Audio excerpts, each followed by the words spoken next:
Vamos ver quem vai entrando.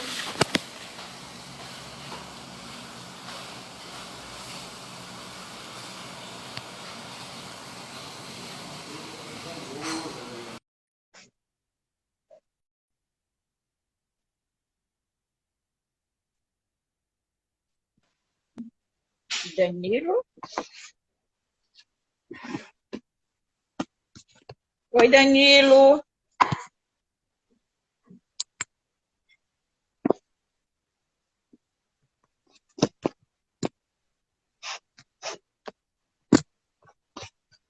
Ajustando aqui.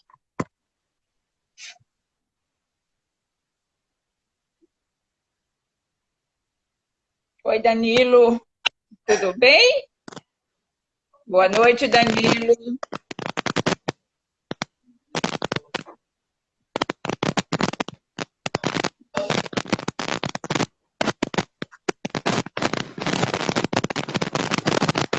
Nossa, como é que está a nossa conexão aqui?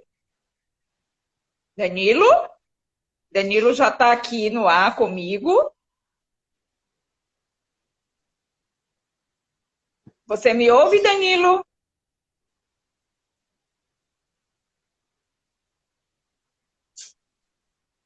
Eu não estou ouvindo você.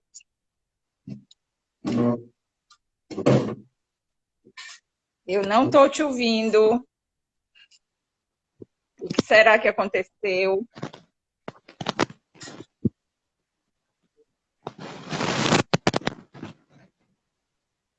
Me faz um favor, tem uma coisa de áudio, um branquinho que tá assim. Oi. Oi, Danilo, seu som está ativado? Ative aí seu som, Danilo. Está ativado. Está me ouvindo agora? Agora. Pronto, maravilha. Pronto. Oi. Estamos aqui. Pronto? Pronto? Olá, Pronto. Danilo. Boa noite, querido. Tudo bem? Boa noite. Tudo jóia ali. E você, como está? Isso, estamos com algum problema aí na nossa conexão. É melhor você tirar o fone, não? E falar pelo próprio som do seu aparelho? O que é que você acha? Não, eu acho que tá melhor assim, porque o barulho do ambiente, o fone é melhor para mim. Geralmente eu faço assim. Seu som está saindo truncado. Alô? Tá saindo truncado ainda? Espera aí, deixa eu tirar. Está saindo bastante truncado. Ficou melhor assim? Tá bom assim. Agora vocês estão me escutando? Oi? Oi, vocês estão me ouvindo? Dá para ouvir eu falar assim? Tá, não sei, eu tô escutando bastante truncado. Eu tô... Para quem tá aí, tá bem? Tá todo mundo ouvindo bem? Então, assim, Tá Danilo, talvez eu que esteja aqui com algum problema e não esteja ouvindo isso. Então, gente, hoje nossa live do dia, né, com o nosso amigo aí, Danilo Cruz. Danilo já é um velho conhecido nosso, né, palestrante do santuário já há algum tempo.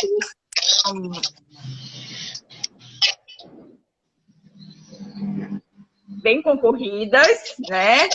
Danilo é um palestrante assim maravilhoso, tem uma abordagem assim muito interessante das coisas. E a gente convidou ele aqui hoje para poder falar sobre convivência, né? Um tema que está assim muito em alta do ponto de vista que com essa quarentena todos nós estamos assim obrigados, né, a estar convivendo de uma forma muito mais intensa com os nossos familiares, enfim, as pessoas que vivem em nossas casas, né? E como ela... Oi, Danilo? Você tá Oi, ok aí? Tá tudo ok. Ouvindo? Tá. Então, como todos nós estávamos acostumados, né, a uma dinâmica muito ativa e a gente pouco parava em casa, né, o que fazia com que a convivência com as pessoas acabasse se reduzindo a poucas horas por dia, né? Hoje a gente tem o tempo inteiro convivendo com as pessoas dentro das nossas casas. E seria conversando sobre isso, né? E aí, Danilo, eu passo a palavra para você, para que possa aí essa nossa conversa aí da noite de hoje. Maravilha. Agradeço muito sua generosidade, Lia, de trazer um espaço tão maravilhoso quanto esse para poder a gente discutir sobre um tema crucial na vida, que é convivência, né? Uma coisa que eu gosto sempre de lembrar. Interferência grande no áudio. O meu áudio tá ruim? Eu não sei exatamente o que é que eu posso fazer, então. Vocês estão me ouvindo, gente? Oi? Dá para ouvir direitinho? Como é que tá meu áudio aí? As pessoas estão me escutando? Tá dando para ouvir? Todos que estão aí estão conseguindo ouvir bem, Danilo? As pessoas estão ouvindo? Estão me ouvindo? Como é que está? O áudio tá bom. Tá tudo ok aí? Tá normal? Pronto. Pronto. Pode ser um problema de conexão, Lia. Eu não sei exatamente o que é, mas deve ser uma questão de conexão. Tem uma interferência grande aqui. Eu não sei o que é que está acontecendo. A sua conexão está caindo e reconectando a todo momento. Meu sinal aqui está tudo... Alguém está dizendo que sua voz está bem. Então, vá falando, tá? De repente, é a minha conexão, mas vá falando, então. Então, o que é que a gente percebe? O tema convivência é um tema que versa sobre um assunto que todas as grandes religiões do mundo vão concordar sobre isso, né? É uma coisa difícil de a gente achar, né? Um assunto que todas as grandes religiões concordam. Porque se a gente parar para pensar, a convivência é um espaço educacional no sentido espiritual. A possibilidade de conviver com as pessoas é um momento de verdadeiramente mostrar que a amorosidade que é pregada por todas essas grandes religiões está ali sendo vivenciada de forma concreta. A gente vai encontrar isso no judaísmo, a gente vai encontrar isso no cristianismo, a gente vai encontrar isso no islamismo, no budismo, no shintoísmo, no taoísmo, inúmeras visões religiosas de que a convivência é justamente o espaço onde nós temos a oportunidade de confirmar que estamos verdadeiramente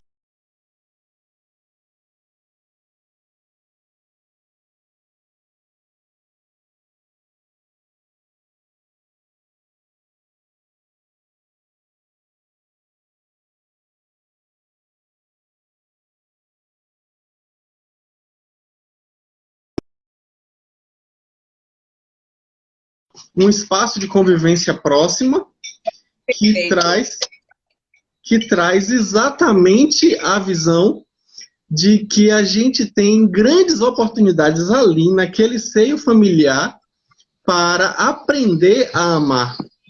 Eu gosto sempre de olhar por uma perspectiva educacional, e aí quando a gente vai pegar o relatório Delors de metas do século XXI, ele vai ver que é preciso que a gente, as metas do milênio, né, no caso, é preciso a gente aprender a conhecer, aprender a fazer, aprender a conviver, olha aí a convivência, né, e aprender a ser.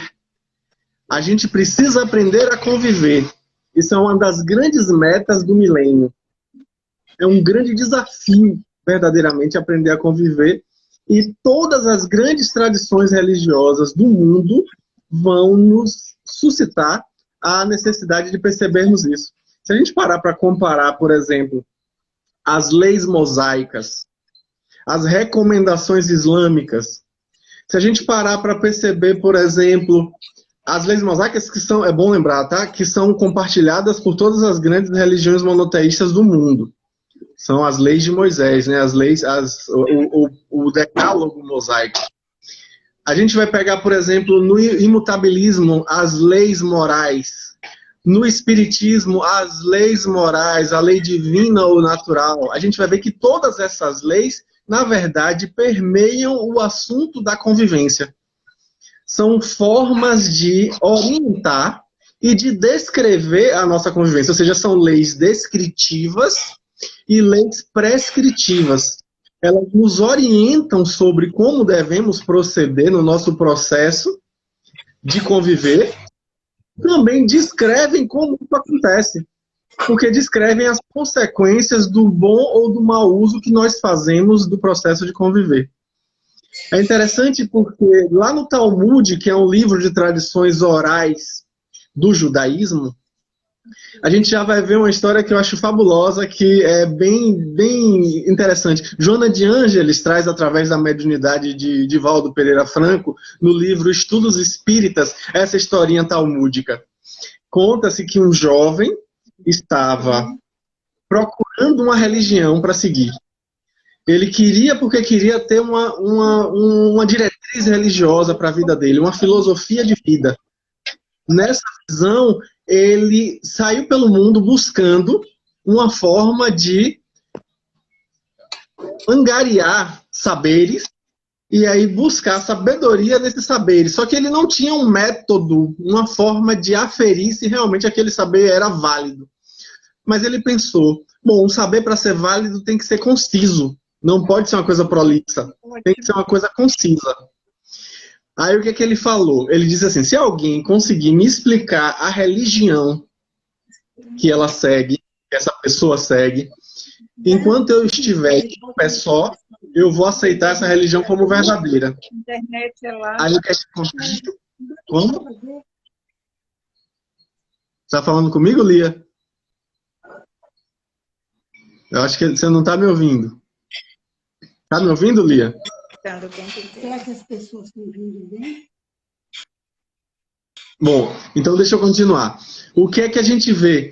O jovem buscava justamente encontrar uma sabedoria, um caminho espiritual para a vida dele, só que ele impôs um método, que era escutar de um pé só.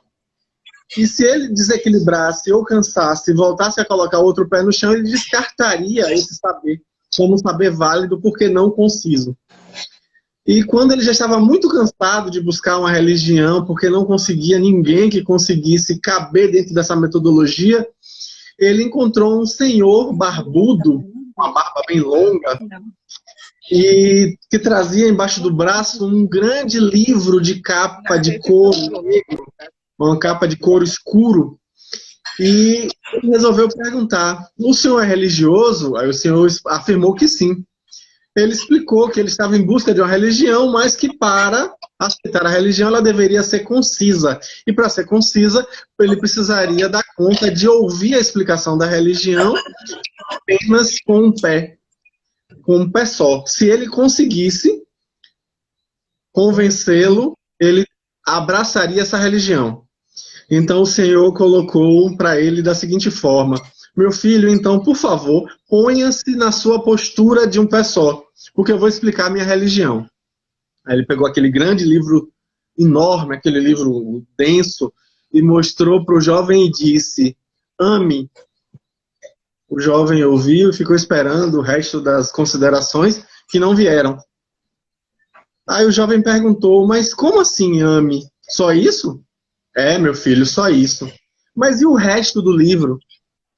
O Senhor olhou para o jovem e disse, meu filho, o resto do livro é só para exemplificar como faz. Porque o objetivo realmente é amar. Então a convivência é esse espaço que nós temos, é esse cadinho regenerativo que nós temos, que nos propicia oportunidades de crescimento. É o momento em que a gente vai ter a possibilidade de aprender. É um processo literalmente educacional. Então, nessa visão educacional, a gente vai buscar inspiração nas falas de grandes sábios a respeito desse tema. E quando a gente vai perceber que eles todos acabam versando sobre dificuldades de convivência, sobre questões de convivência, a gente começa a perceber que a convivência é uma coisa imprescindível na nossa vida. É importante a gente levar em conta que não é à toa que está na moda, e essa é uma moda boa, uma palavrinha que está bastante em voga, que é alteridade. O que é a alteridade? É a capacidade de lidar com o outro, com a diversidade, com os pensamentos que são muitas vezes contraditórios. A gente hoje em dia vive um momento muito especial da história da humanidade em que isso está sendo bastante visto e que a gente está tendo, sem dúvida alguma, uma oportunidade única de desenvolver isso, porque estamos passando por uma situação bem densa, bem complexa, ainda mais com a situação de isolamento social que a gente está vivendo, tendo a possibilidade de nos conhecermos melhor, de nos vermos melhor, de percebermos melhor os nossos comportamentos, os nossos sentimentos e as nossas cognições. Muitas vezes estamos tendo, inclusive, a possibilidade de perceber como nós somos, tantas vezes, difíceis de conviver. E essa percepção, essa tomada de consciência, sem dúvida alguma, traz uma perspectiva ótima de crescimento. A gente, nessa tomada de consciência, percebe quantas coisas podemos aprender sobre nós mesmos a partir da relação com o outro, do convívio com o outro. Porque, no fundo, a relação com o outro é uma oportunidade de olhar para dentro. Por exemplo, a gente tem vários autores, e um deles que eu admiro bastante, gosto muito, que é Jung, Carl Gustav Jung, um psiquiatra suíço, pai da psicologia analítica, que vai trazer uma oportunidade boa para a gente perceber que na convivência nós projetamos no outro os nossos conteúdos pessoais.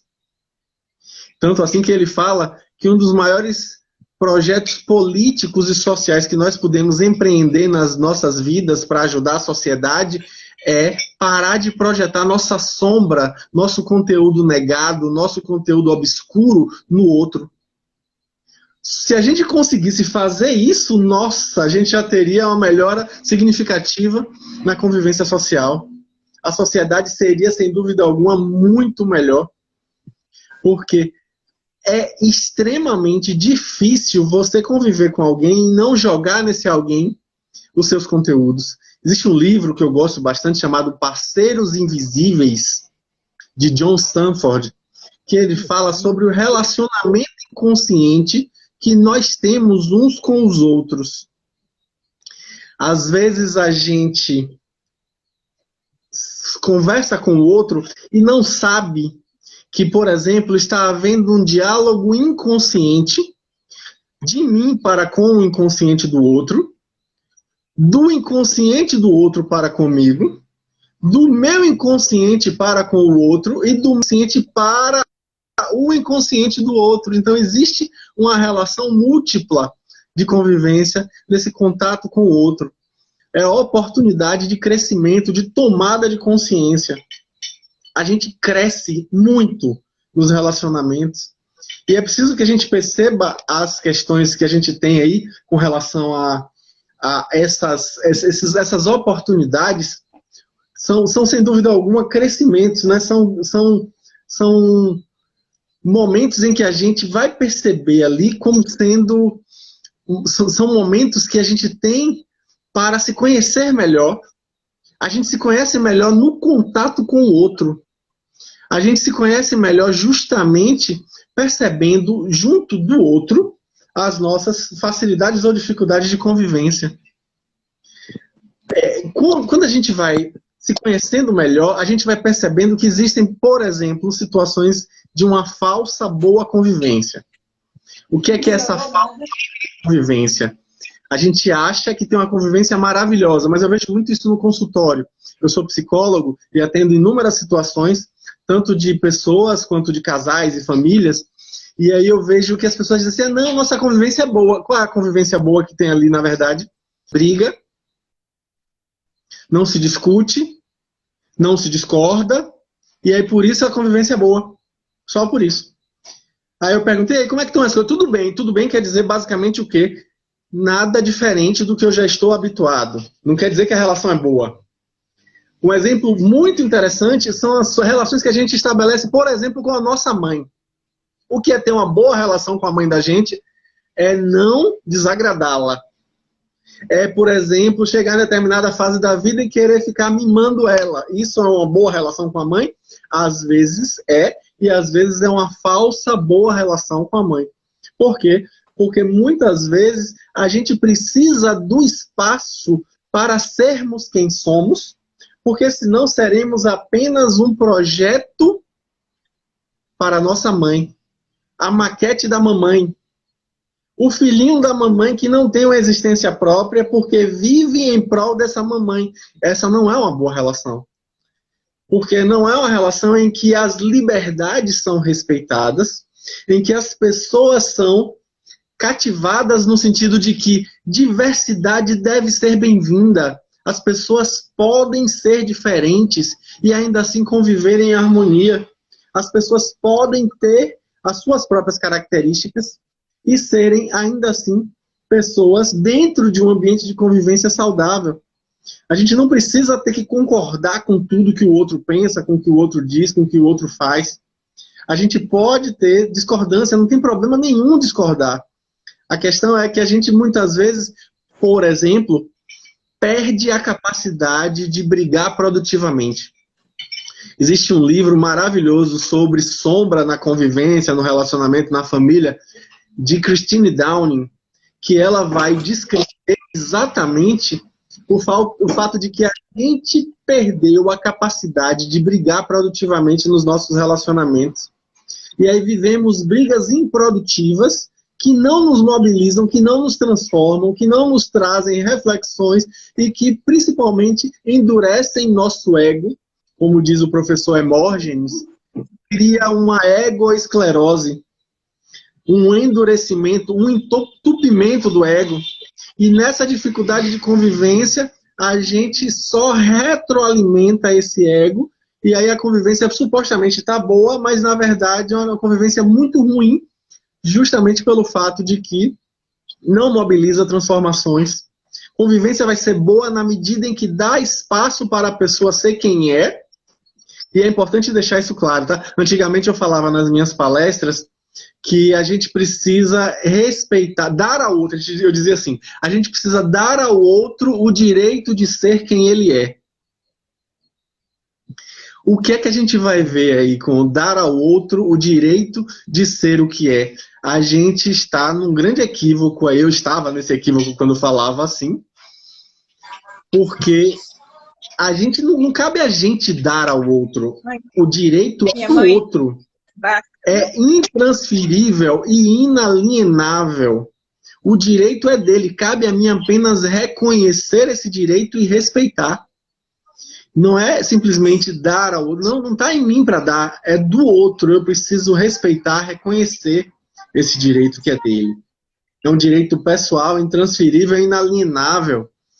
Então, a convivência é conseguir respeitar essa alteridade, é conseguir perceber nessas diferenças um crescimento. A gente cresce. É aquela frase que eu ouvia desde pequeno de minha mãe: meu filho, o que seria do vermelho se todos gostassem do amarelo?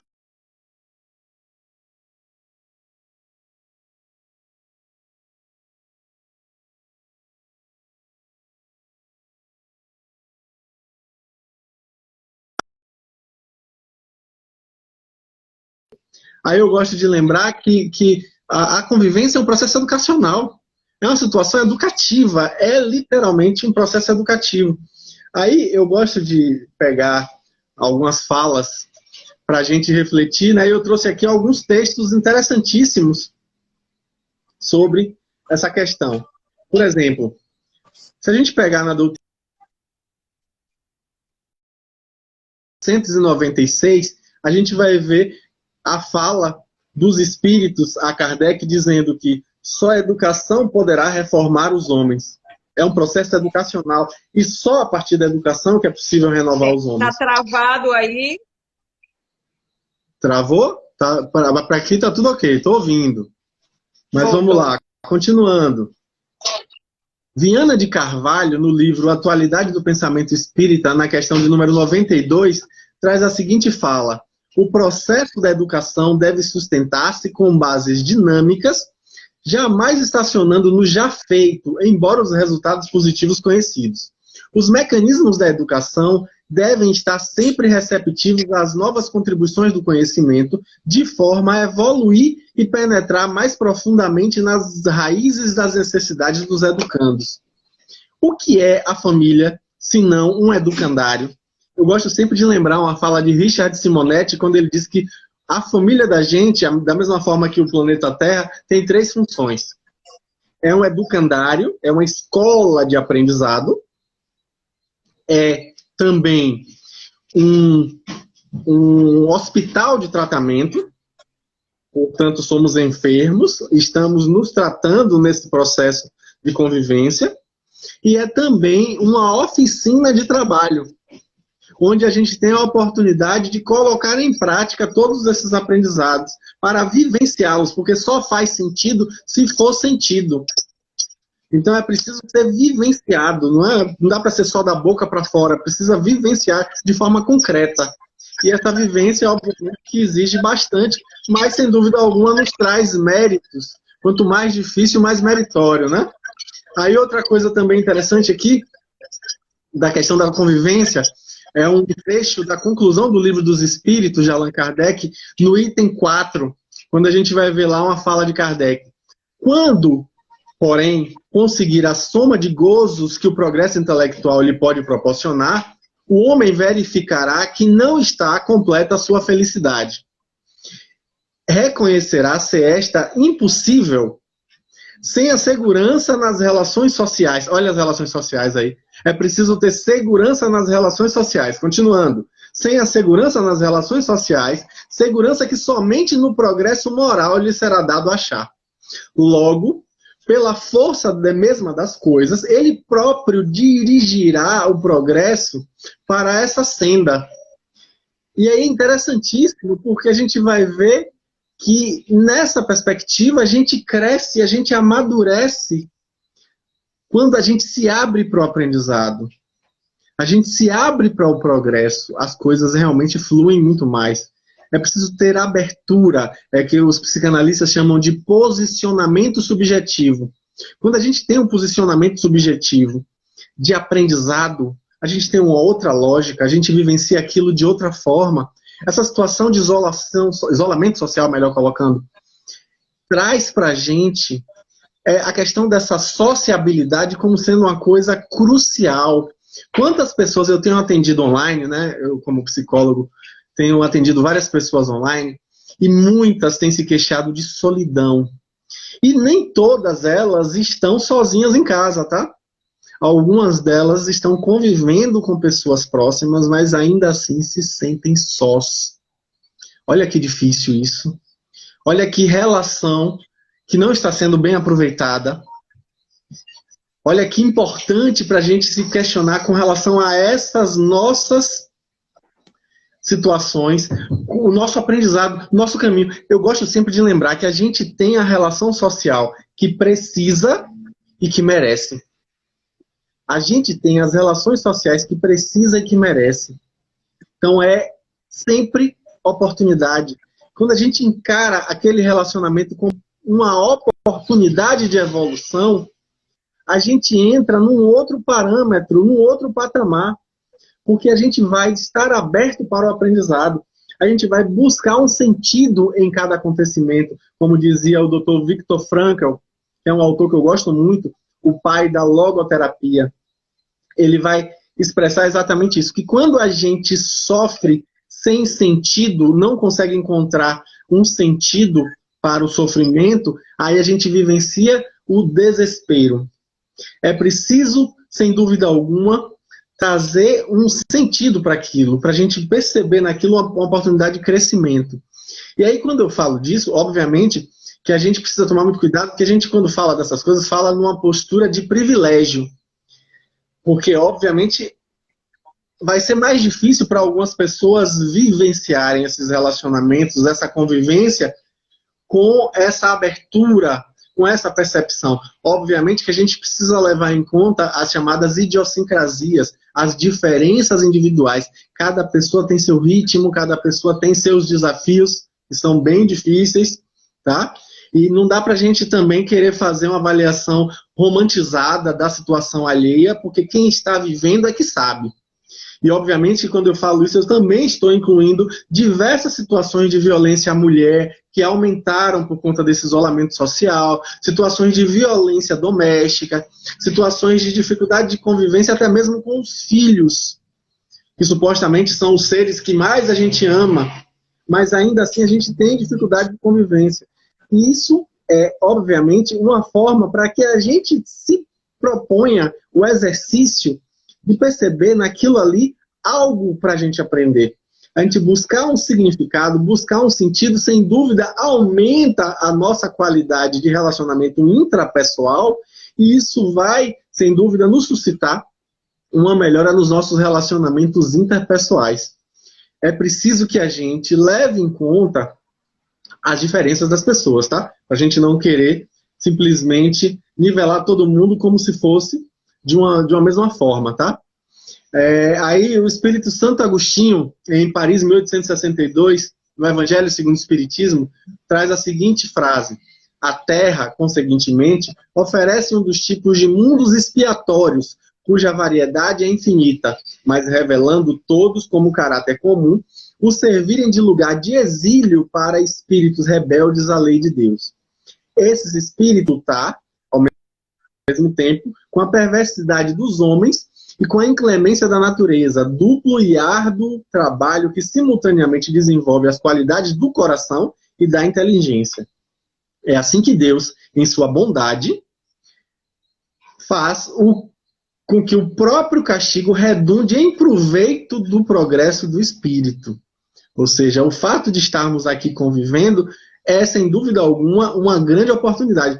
Aí, voltando ao Livro dos Espíritos, a questão de número 298 versa sobre o fato de que os males humanos, a nossa convivência ruim, é a fonte desses males humanos. Os males humanos nascem da discórdia entre os homens. A fala dos Espíritos é essa.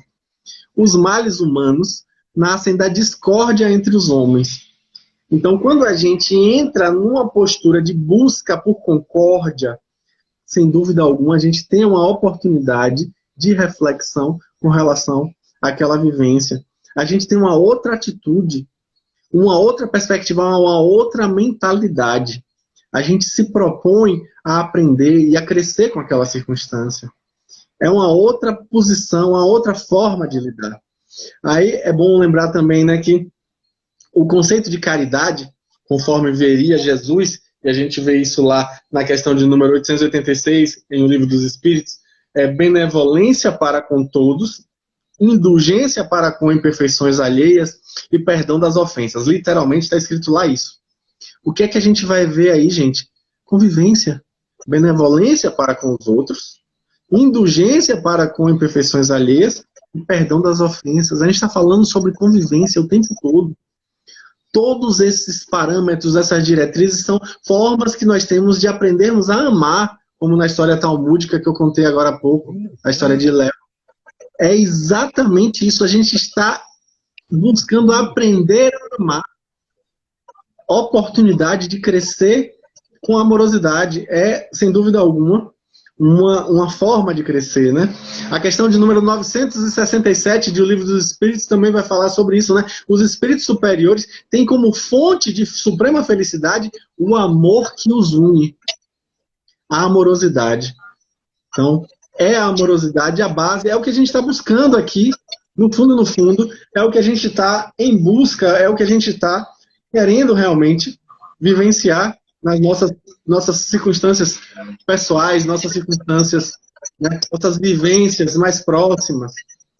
Então, a gente tem inúmeras teorias da psicologia social, a respeito de situações de convivência, inúmeras perspectivas, como, por exemplo, a análise transacional, que vão falar sobre isso, né, sobre essa questão crucial que é conviver. Às vezes a gente se coloca, por exemplo, no lugar do pai autoritário, que sai por aí criticando, apontando o dedo do outro, falando como deve ou não se comportar, como deve ou não fazer ou deixar de fazer. Então, é importante a gente se questionar o que é que realmente está conduzindo as nossas escolhas, porque às vezes a gente sequer tem consciência que a gente entrou numa atitude subjetiva de rigor, de severidade, ou, por exemplo, uma atitude de rebeldia, uma criança rebelde. Pois bem, a gente precisa, sem dúvida alguma, se questionar como a gente se coloca e compreender esse posicionamento. Quer ver uma coisa interessante? Eu percebi já que quando eu estou na postura de professor, eu tenho uma determinada postura, uma seriedade, às vezes eu faço uma brincadeira, falo uma coisa engraçada, mas com todo aquele tom de seriedade. Mas quando eu sou aluno, eu me esforço por sentar no fundão, por ficar olhando as reações das pessoas ao que é dito na aula e por ficar fazendo piada, brincadeira, o palhaço da sala. Pois bem, é uma oportunidade que eu tenho aí de perceber, poxa, por que que eu entro nesse posicionamento subjetivo? E quando eu tomo consciência que eu faço isso, eu cresço. Eu cresço. Quando eu, por exemplo, tomo consciência que eu preciso da confirmação do outro para ser quem sou, eu cresço. Eu começo a questionar, puxa vida, será que é isso mesmo? Será que eu não posso, por exemplo, ser eu mesmo e me autoconfirmar sem precisar que o outro confirme? É aquela história, eu sempre falo isso, eu converso muito isso com o meu amigo Flávio Santos, excelente palestrante, que diz assim, quanto menos a gente se conhece, mais a gente se importa com o que o outro pensa a nosso respeito. E esse é um grande mal, porque está querendo dizer que a gente não se conhece, a gente não se respeita, a gente não se ama, e a gente fica mendigando afirmação fora da gente. A gente não constrói autoafirmação, a gente fica ali numa atitude de mendicância afetiva, implorando que o outro nos confirme e assine embaixo. Então é imprescindível a gente perceber nas relações uma oportunidade de autoconhecimento, uma oportunidade de conhecer a si. Quando a gente projeta no outro a sombra, a gente vai ver no outro os problemas, a gente vai dizer, o outro tem que mudar, tem que ser assim, assado, cozido, cru. Aí eu me lembro de um livro maravilhoso, psicografado por Francisco Cândido Xavier, do espírito Neio Lúcio, chamado Jesus no Lar, que tem um dos capítulos que fala sobre uma fala de Judas Tadeu a Jesus durante um momento de evangelho no lar, se a gente pode falar assim, realizado na casa de Simão Pedro, presidido pelo próprio Jesus, quando Tadeu, um tanto quanto entristecido, confessa para a pequena plateia que é muito difícil implantar um reino dos céus na terra, no próprio coração, convivendo com parentes tão difíceis, com pessoas que não abraçaram a tarefa de vivenciar o reino dos céus na terra. E aí Jesus, muito amorosamente, com aquele olhar sereno e doce, olha para Judas Tadeu e diz, meu filho, como querer que eles já tenham aquilo que você ainda está em busca? Como querer que eles se comportem como você ainda não consegue por conta das suas dificuldades pessoais? Então, é sem dúvida alguma uma oportunidade de crescimento quando a gente fica às vezes cobrando, apontando o dedo para o outro, dizendo para o outro como o outro deve ou não se comportar, quando na verdade a gente precisa aprender a ter uma atitude de ação, uma atitude de atividade e não reatividade. A gente reage muito. A gente precisa aprender a agir. No livro Dias Gloriosos tem uma passagem que ela versa exatamente sobre isso. Nós continuamos numa atitude instintiva, de reatividade, de pisou no meu calo, eu piso de volta no seu, e não se pergunta, não se questiona se eu não poderia agir de uma outra forma, até para trazer uma reflexão, trazer uma possibilidade de transformação no outro a partir do meu exemplo. Porque é muito fácil eu querer que o outro se transforme e eu próprio não me transformo. Quando eu trabalhava com juventude espírita, lá na juventude espírita Paulo Estevão, no Centro Espírita Paulo Estevão, eu ouvia muitas vezes as mães perguntando, Danilo, por que meu filho não quer participar do grupo espírita? Por que ele não quer participar da juventude? Fala alguma coisa com ele. Aí eu não tinha muita oportunidade de falar de forma tão direta, eu aproveito espaços como esse para poder falar, né? Palestras para poder falar. Gente, às vezes o outro não quer abraçar aquilo porque ele percebe que não está funcionando com você. Porque ele percebe que aquilo ali não trouxe transformação na sua vida. Então ele olha assim, eu vou lá fazer o quê? Se não melhorou ela, se não melhorou ele como pessoa, não transformou numa pessoa melhor, mais generosa, mais caridosa, mais humilde, de melhor convivência, por que eu vou para lá? Fazer o que lá? É como se fosse isso. Então é preciso que a gente se implique. Relacionamento e convivência é a oportunidade de autoimplicação, de autopercepção. É preciso que a gente perceba naquilo ali um crescimento. A gente está na convivência, desbastando as arestas, né? Como diamantes. Como é que diamante? Como é que a gente pole diamante para ele ficar mais valoroso, né? Como é que a gente consegue fazer para poder desbastar ali, ó, batendo atrito, quina com quina. E nesse atrito a gente vai desbastando e vai formando a gema preciosa que todos nós somos. Na verdade, aquilo ali só está tirando o nosso excesso. Só está excluindo o que é excessivo de nós. Então, nessa perspectiva, a gente cresce, a gente amadurece. Aí, para finalizar a minha reflexão e abrir o espaço para que a gente possa dialogar mais com as pessoas que estão assistindo, eu trago uma psicografia de Divaldo Franco, por Joana de Ângeles, na Mansão do Caminho, no ano de 2017, quando ela diz assim: imagina o que aconteceu a Zaqueu. Lembram de Zaqueu, aquele publicano, cobrador de impostos, que era baixinho, que Jesus passou, ele estava em cima de uma árvore, aí Jesus disse assim, ó, desça, que eu vou dormir hoje na sua casa. Pois bem, esse Zaqueu, que aí Zaqueu teve o coração tocado, deu metade do que ele tinha e devolveu. Ele disse que se eu fui injusto, eu vou devolver com juros tudo aquilo que eu fiz de injustiça. Pois bem, aí o que Joana fala? Imagine o que aconteceu a Zaqueu e família naquela noite em que ele, Jesus, dormiu no seu ninho doméstico. Quais teriam sido os temas tão extraordinários que modificaram completamente a existência do detestado cobrador de impostos? Qual a psicosfera, a egrégora, né, que permaneceu naquele lar após a saída dele, de Jesus, que fez o homem infeliz dedicar-se, no fim da vida, ao ministério do amor e da caridade? A sua existência nunca mais foi a mesma. E até hoje, à semelhança daquele homem felizardo, pede-lhe que também te visite e passe uma noite em tua casa. Eu trouxe esse texto justamente para que a gente perceba que na convivência a gente precisa incluir esse terceiro elemento, que é Jesus. Lacan fala, né, que toda relação é a três. Eu me relaciono, por exemplo, eu, minha esposa e Deus, ou eu, minha filha e a sociedade, eu, meu paciente e a família dele. Toda relação é a três na visão de Lacan. E a Joana vem trazer isso, né? Que é preciso a gente incluir o terceiro elemento nos nossos relacionamentos, na nossa convivência, Jesus. Convidar ele para dormir na nossa casa, como fez Zaqueu. E aí sim vai fazer toda a diferença. A amorosidade vai estar personificada de forma concreta nas nossas vidas.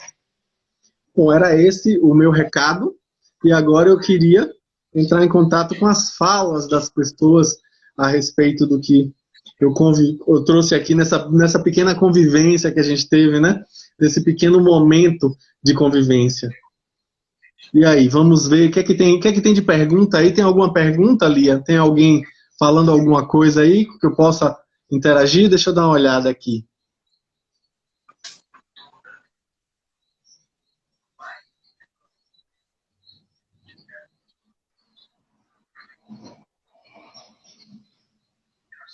Eric Berne, né? Projeto Vida colocou aqui, de Eric Berne, né? Quando eu coloquei dos estados de ego, a questão da análise transacional, exatamente.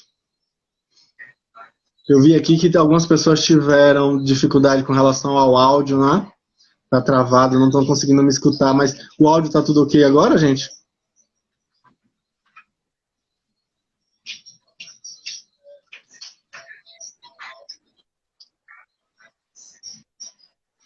Aqui uma fala, inclusive, sobre o que eu disse, né, dos crimes domésticos. Interessante essa ressonância, né? Porque realmente a gente tem essas circunstâncias. Tem acontecido realmente bastante, a gente precisa perceber o nosso papel para diminuir, para reduzir a violência, né? E obviamente que se a gente puder trazer um clima de prece, um clima de uma psicosfera positiva para as nossas vidas, isso influencia a nossa vizinhança, né? Os espíritos falam que uma família, quando faz um estudo de evangelho no lar, por exemplo, é capaz de alumiar toda a sua vizinhança com aquela luz resplandecente, né, do amor de Jesus ali naquela casa, naquele momento. Eu acho que isso é fabuloso. Bom, eu não vi nenhuma pergunta. E aí, gente, tem alguma pergunta? Vocês têm alguma questão, algum acréscimo? Algo mais que a gente possa trazer de reflexão?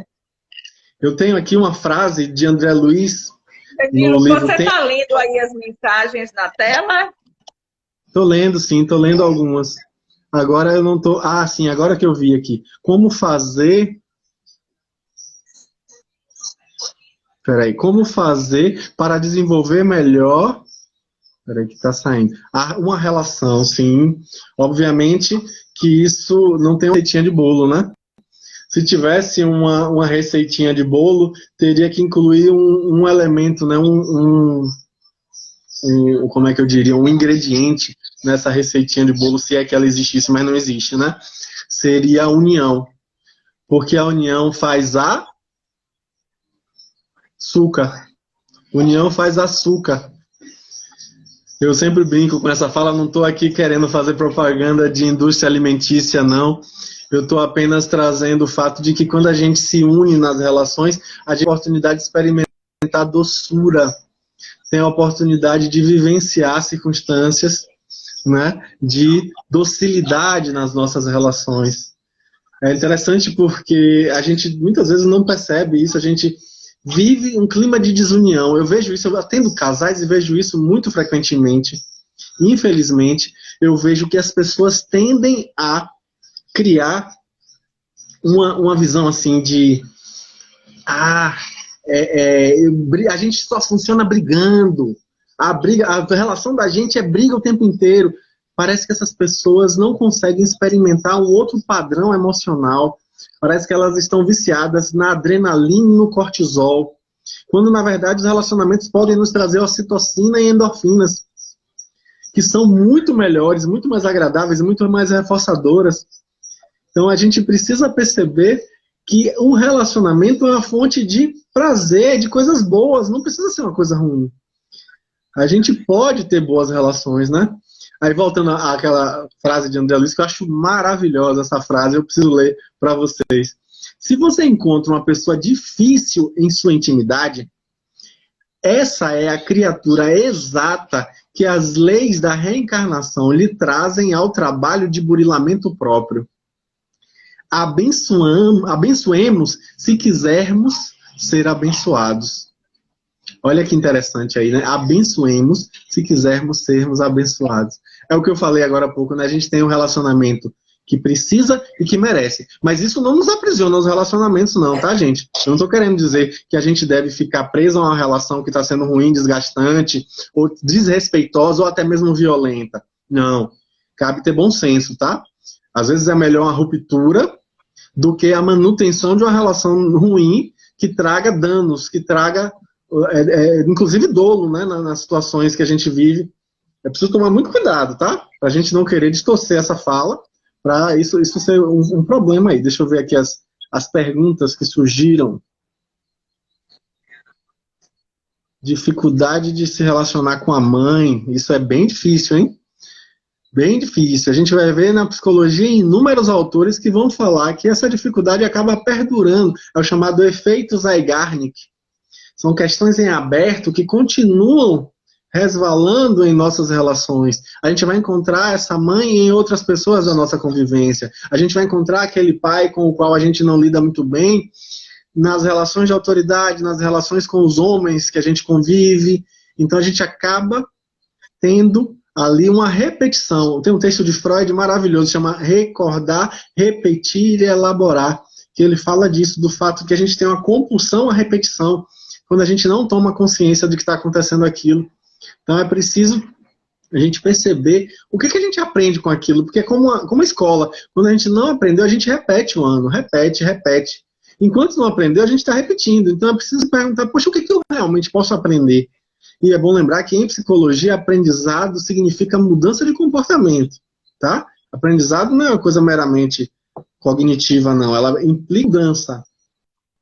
É preciso levar em conta o fato de que muitas vezes a gente repete porque ainda não mudou, porque ainda não se transformou. Aquela história que, homem é tudo igual, então mulher é tudo igual. Aí eu falo, olha lá, cuidado com essa fala. Porque às vezes não é que homem é tudo igual, mulher é tudo igual, é você que está igual e continua se interessando pelo mesmo padrão de homem ou de mulher. E aí é preciso que você mude. Quando você muda, o mundo muda ao seu redor. Quando a gente evolui um ponto, imagine aqui um lençol, uma toalha de mesa. Eu vou puxar aqui um ponto dessa toalha de mesa. Puxei esse ponto. O que acontece? Todo o entorno sobe junto quando um ponto sobe. Então é exatamente o que acontece. Quando a gente se transforma, a gente tem a oportunidade de transformar o meio. Porque quando eu mudo, o mundo muda comigo, porque eu estou no mundo também. Então esse mundo se transforma também. Então por isso que eu sempre falo isso quando vou atender adolescente no consultório. Que um adolescente em terapia é a família inteira em terapia. É a família toda em terapia. A gente cresce todo mundo junto, a gente tem a oportunidade de crescimento. A questão é que muitas vezes a gente não está aberto a isso, né? A gente não está disponível para isso. Aí Sassa de Aguiar está colocando aqui, como lidar com nossas sombras de forma natural? Aceitando.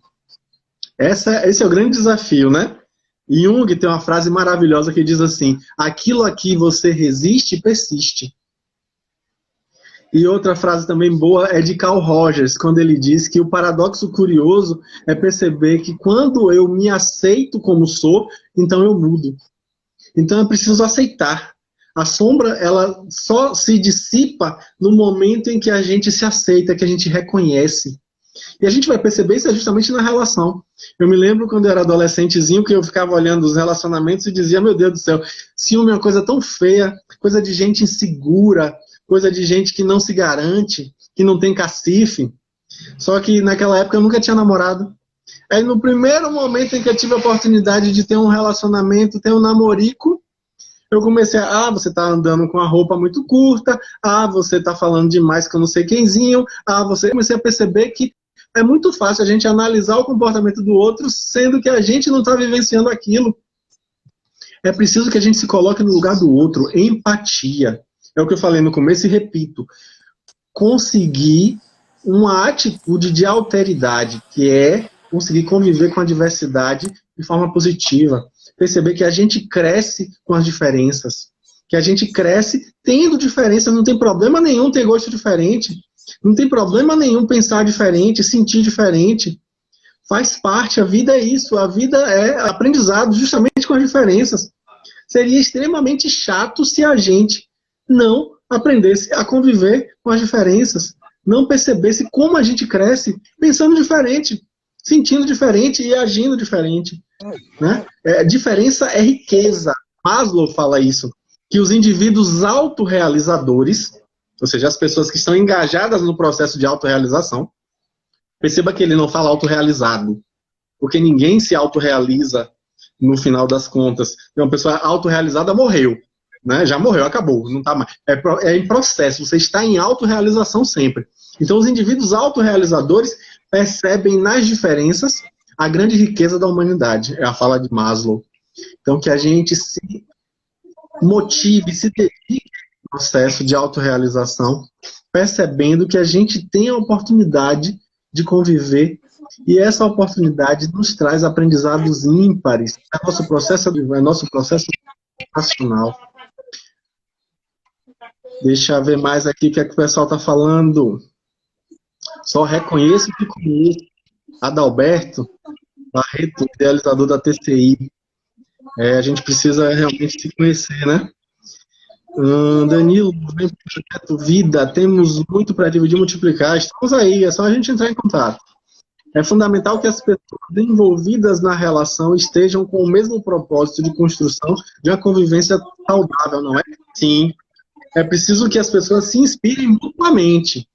Se depois de um tempo essa inspiração não acontece, a pessoa não se engaja no processo, talvez seja melhor buscar uma relação que traga essa possibilidade.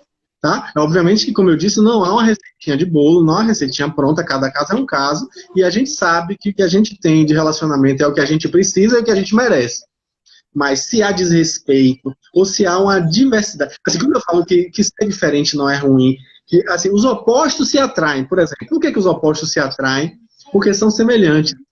A gente vai ler, por exemplo, o Kardec, ele fala que semelhante atrai semelhante. Aí se a gente vai pensar que os opostos são semelhantes, como assim? Pegue aí um